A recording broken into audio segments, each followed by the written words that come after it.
ہمارے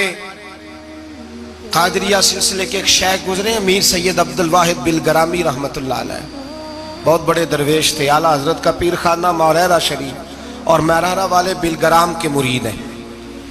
بلگرام سید میر عبدالواحد بلگرامی کے پاس ایک نوجوان آیا تو اس نے آ کر کے عرض کی کہ حضور میں جوان ہوں، تو جب سے سنا نا مر جانا ہے، قبر میں جانا ہے، جنازہ دیکھا ہے، قبر میں بندے کو اترتے دے، مجھے موت سے بڑا ڈر لگتا ہے، کوئی وظیفہ بتائیں یا مجھے کوئی نصیحت کریں۔ تو میر عبدالواحد بلگرامی رحمت اللہ علیہ فرمانے لگے بیٹے تیری جیب کس طرح کی ہے، پیسے کس طرح کے؟ کہنے لگا حضور بڑا کرم ہے اللہ کا، مالدار ہوں، خوشحال ہوں۔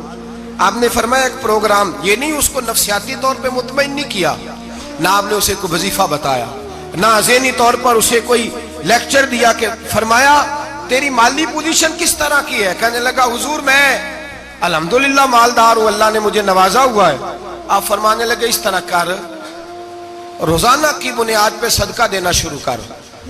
اور فرض نماز کے ساتھ ساتھ روزانہ کی بنیاد پر چند نفل پڑھنے شروع کر،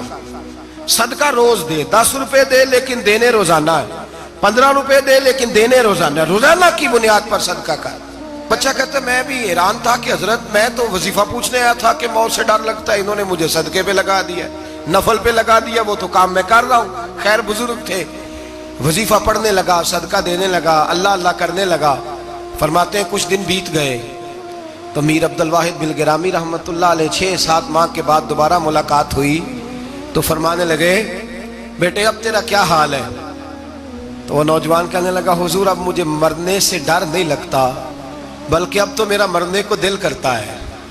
تو دل کرتا ہے، ڈر نہیں لگتا، اب دل کرتا ہے۔ اور حضور آپ نے میرے ساتھ کیا کیا ہے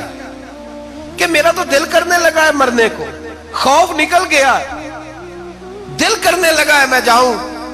تو بڑا خوبصورت ارشاد فرمایا، کیا بات ہے، اللہ والوں کی باتیں اللہ کے لشکروں میں سے لشکر ہوتی ہیں۔ میر سید عبدالواحد بلگرامی رحمت اللہ علیہ فرمانے لگے بھائی جس جگہ آدمی کی پراپرٹی ہوتی ہے، جس جگہ اس کا مکان ہوتا ہے، جس جگہ اس کی جائیداد ہوتی ہے، وہاں اس کا جانے کو دل کرتا ہے۔ فرمایا اب تو نے صدقہ دے کے نفل پڑھ کے جنت میں اپنا مکان بک کرا لیا ہے، اب وہاں تیرا پلاٹ ہو گیا ہے، اب تیرا ڈر نہیں لگے گا، اب تیرا جنت میں جانے کو دل کرے گا، اب تیرا وہاں جانے کو جی چاہے گا جہاں آدمی کی زمین نہیں ہوتی، جگہ نہیں ہوتی، سر چھپانے کو مکان نہیں ہوتا۔ بھائی نبی کریم صلی اللہ علیہ وسلم کی بارگاہ میں حضرت عمر آئے، بخاری مسلم میں موجود،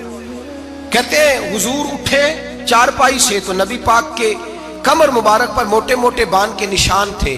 عرض کی یا رسول اللہ صلی اللہ علیہ وسلم کیسر و کسرا تو اتنی موج میں ہیں، یا رسول اللہ وہ تو اتنی موج کر رہے ہیں اور آپ اس تکلیف میں؟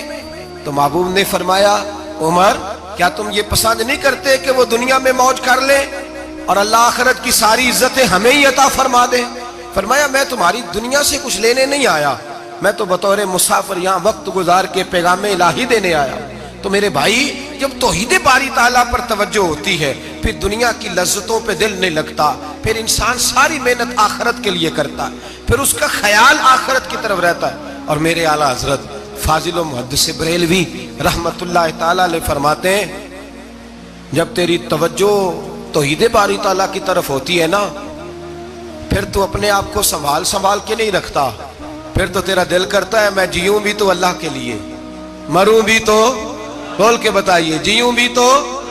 اور مروں بھی تو، میری زندگی کا مقصد تیرے دین کی سرفرازی، میں اسی لیے مسلمان، میں اسی لیے نمازی۔ پھر دل کرتا ہے کہ جینا مرنا اللہ کے لیے ہو۔ پھر صحابہ حضور کی بارگاہ میں آ کے سفارشیں کرتے ہیں۔ حضرت ابو سعد خزیمہ،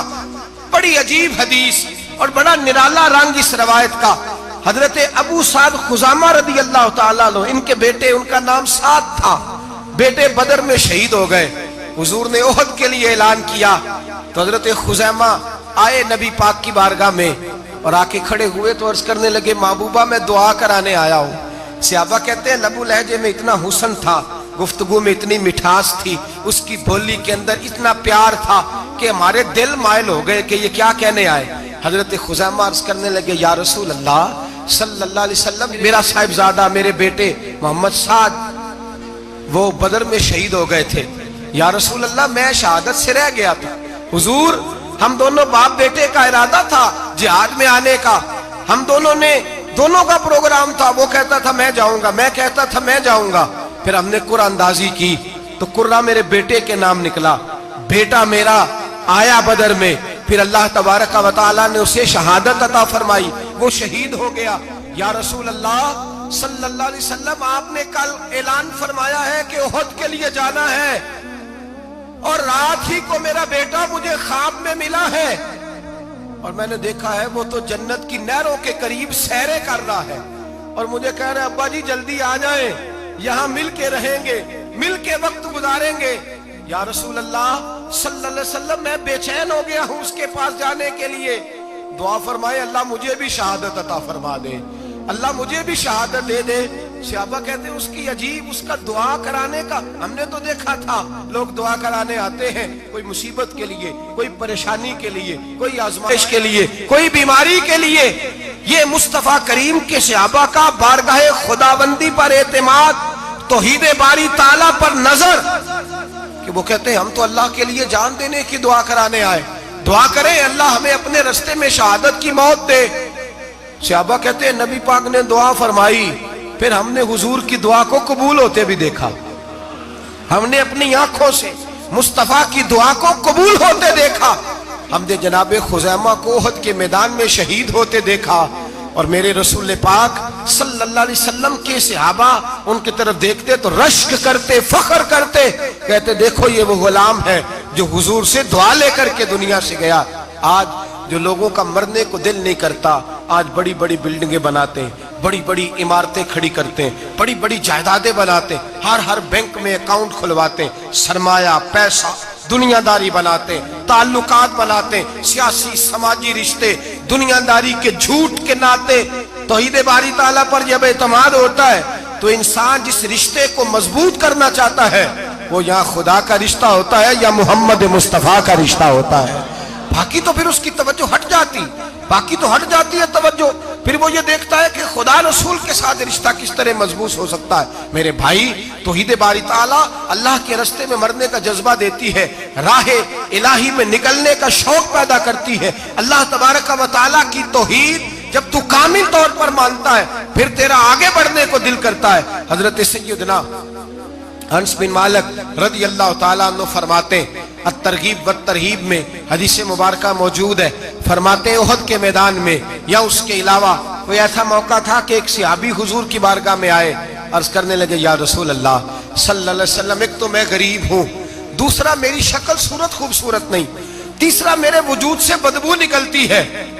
کوئی میرے قریب نہیں بیٹھتا، اگر میں اللہ کے رستے میں جہاد کروں، اپنی راہ خدا میں جان دے دوں تو بتائیے میرا رب مجھے کیا عطا کرے گا؟